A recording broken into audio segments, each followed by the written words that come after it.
Hello అండి, welcome to Hyderabad properties. చాలా beautiful house కావాలి. 150 వద్దు, మనకు 100 వద్దు, ఓన్లీ 200 స్క్వేర్స్లోనే కావాలి అనుకుంటే ఈస్ట్ ఫేసింగ్లో ఈ ప్రాపర్టీ ఉంది. 200 స్క్వేర్స్లో ఓన్లీ 2 BHK హౌస్ అండి. సూపర్బుల్ లగ్జరీ హౌస్, మెయిన్ రోడ్కి దగ్గరలో.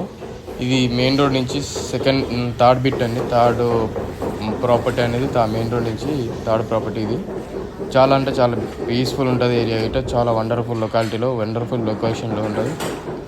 మంచి పీస్ఫుల్ ఏరియా. బెడ్రూమ్ సైజెస్ అయితే చాలా వండర్ఫుల్ వచ్చాయి, పెద్ద వచ్చాయి. 200 స్క్వేర్స్ అంటే ఎంత పెద్ద వచ్చాయో మీరు అబ్జర్వ్ చేసుకోవచ్చు. ఓన్లీ 200 స్క్వేర్స్లో ఓన్లీ 2 BHK హౌస్. ప్రైస్ వచ్చేసి 1,06,00,000 మాత్రమే. 1.6 CR అంటున్నాం, negotiable price. East facing independent house అండి. చాలా లగ్జరీ ఉంటుంది east facing house. Under construction ఉంది కాబట్టి కంప్లీట్ అయిపోతుంది. విత్ 1 monthలో కంప్లీట్ అయిపోతుంది. ఈ ప్రాపర్టీ కావాలంటే డిస్ప్లే మీద కాంటాక్ట్